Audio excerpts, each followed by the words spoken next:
ഇന്നേ നല്ല സോഫ്റ്റ് ഇടിയപ്പവും നല്ല തേങ്ങാപ്പാലൊക്കെ ചേർത്ത് നല്ല ക്രീമി ആയിട്ടുള്ള ചെമ്മീൻ മസാല ഉണ്ടാക്കിയാലോ.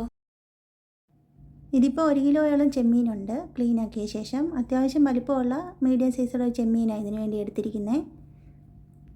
ഇനി ഇതിനുള്ള മസാല തയ്യാറാക്കാം.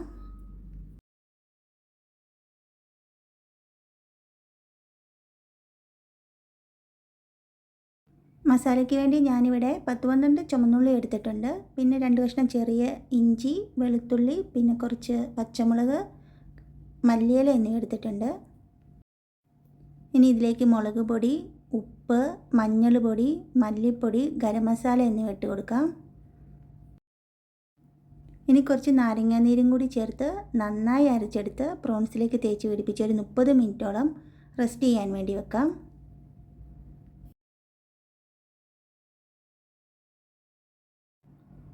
ഇടിയപ്പം ഉണ്ടാക്കാനായിട്ട് ഞാൻ ആദ്യമേ പാത്രത്തിൻ്റെ തട്ടിലേക്ക് കുറച്ച് തേങ്ങ ഇട്ട് കൊടുക്കുന്നുണ്ട്.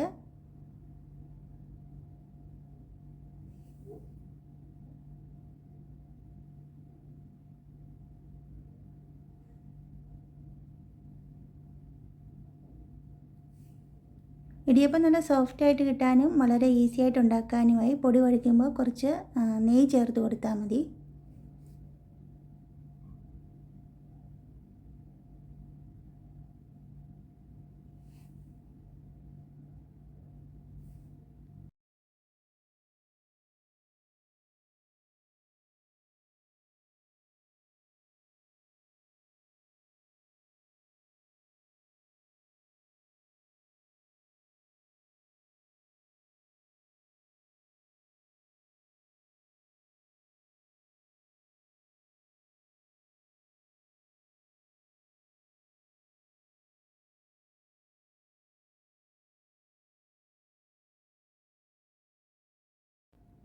ഇനി ഇതിൻ്റെ മുകളിലേക്കും കുറച്ച് തേങ്ങ ഇട്ട് കൊടുക്കാം.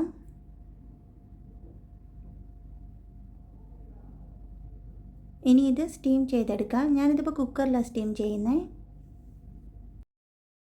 ഇങ്ങനെ കുക്കറിൽ സ്റ്റീം ചെയ്തെടുക്കുമ്പോൾ വളരെ വേഗത്തിൽ നമുക്ക് ഇടിയപ്പം ഉണ്ടാക്കിയെടുക്കാൻ പറ്റും. ഇനി ചെമ്മീൻ ഒന്ന് ഫ്രൈ ചെയ്തെടുക്കാം. അതിനായിട്ട് കുറച്ച് വെളിച്ചെണ്ണ ഒഴിച്ച് കൊടുക്കാം. എണ്ണ ചൂടായി വരുമ്പോഴേക്കും കറിവേപ്പിലയും കുറച്ച് പച്ചമുളകും കൂടി അരിഞ്ഞത് ഇട്ട് കൊടുക്കാം.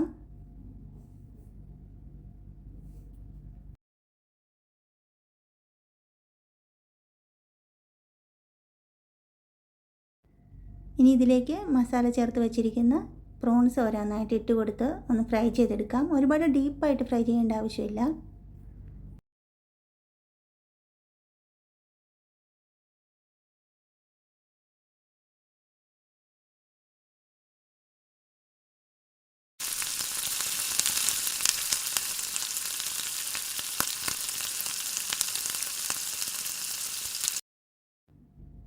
ചെമ്മീൻ വെന്തിട്ടുണ്ട്. ഇനി ഇതിലേക്ക് ബാക്കി വന്ന മസാലയും കൂടി ചേർത്ത് 1-2 മിനിറ്റ് ഒന്ന് ജസ്റ്റ് ഒന്ന് ഇളക്കിയെടുക്കാം.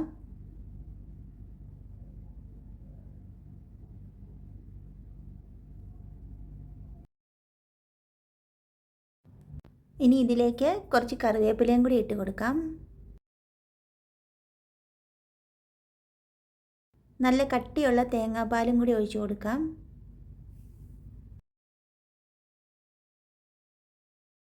ചെമ്മീൻ ഈ തേങ്ങാപ്പാലിൽ കിടന്ന് കുറച്ച് നേരം ഒന്ന് വറ്റിച്ചെടുക്കണം. അപ്പം നല്ല ക്രീമി ആയിട്ടുള്ള ഗ്രേവി നമുക്ക് കിട്ടും. അപ്പത്തിൻ്റെ കൂടെയും ചപ്പാത്തിയുടെ കൂടെയൊക്കെ കഴിക്കാൻ പറ്റുന്ന നല്ല സൂപ്പർ ടേസ്റ്റി ആയിട്ടുള്ളൊരു റെസിപ്പിയാണ് ഇത്. വളരെ വേഗത്തിൽ നമുക്ക് ഉണ്ടാക്കിയെടുക്കാൻ പറ്റുന്നതാണ്.